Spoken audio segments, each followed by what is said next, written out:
Shout out mga kamag, good evening. Ito yung mga nagawa natin na mushroom fruiting bags na ready for steam mga kamag. For today's video, January 17, 2025. At tayo ay nag-i-steam ngayon mga kamag. Time check 9:50 ng gabi.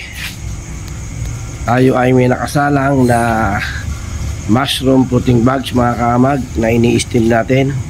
Ayan. Ayan.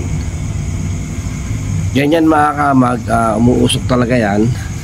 At siyempre naghahanap siya ng masisingawan dahil sa sobrang init ng nasa loob niyan mga kamag.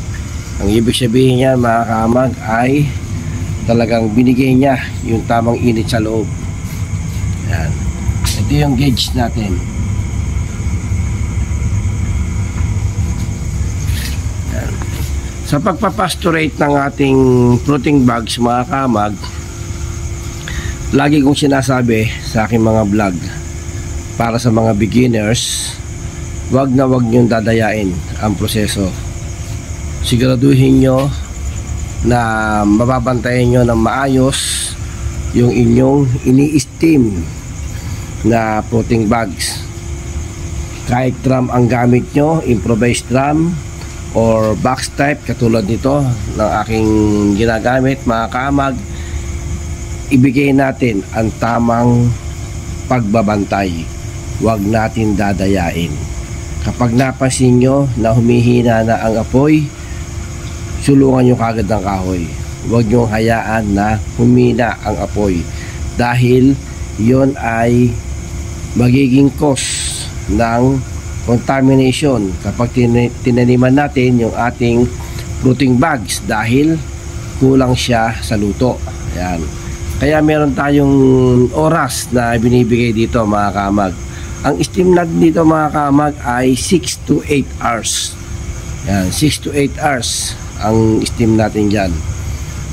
Yan. Huwag natin dadayain. Paulit-ulit kong sinasabi kasi ito ay 100% na talagang magkakaroon ka ng problema sa iyong in-steam na fruiting bags kapag ang proseso mo ay may shortcut. Alright mga kamag,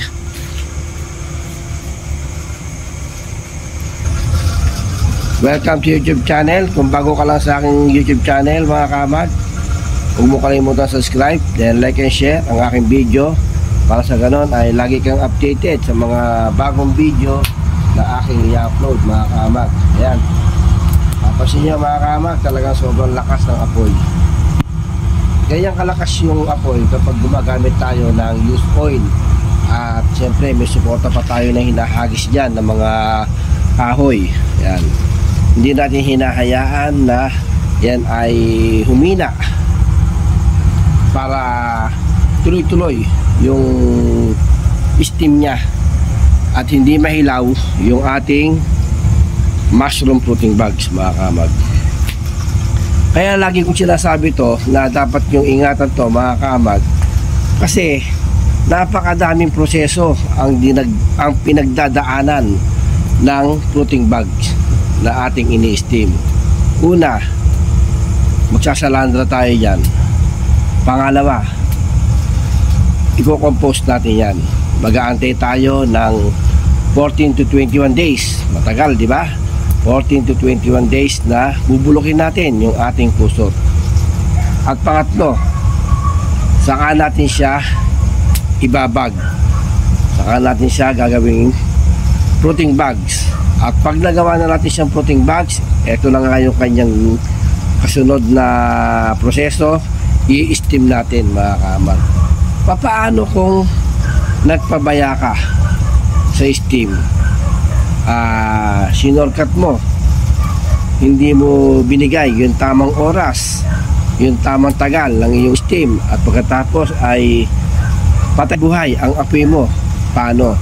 Sayang lahat mga kamag, sayang lahat ang mga pinagdaanan mong proseso kung magkakamali ka dito sa pasteurization. Yan. Mag-ingat tayo dito mga kamag.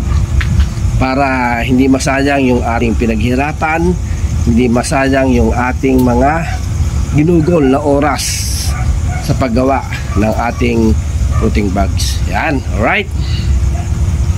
Pagkatapos ito mga kamag, syempre ito ay 6 to 8 hours nating ini-steam. After nang ma-steam natin yan, hahanguin natin yan, papalamigin natin ng 12 hours, malamig na yan, saka natin yan tataniman. Yun. Yan, ito yung mga talagang kailangan yung pagtiyagaan pagdating dito sa larangan ng paggawa ng patubuan ng kabute. Hindi biro ang mushroom production. Talagang dito ay step by step mong pag-aaralan ang lahat ng proseso para makapag-produce ka ng white oyster mushroom. Right mga kamag, nagabi sa inyo. Kung meron kang question, message ka lang sa baba at sasagutin natin yan mga kamag.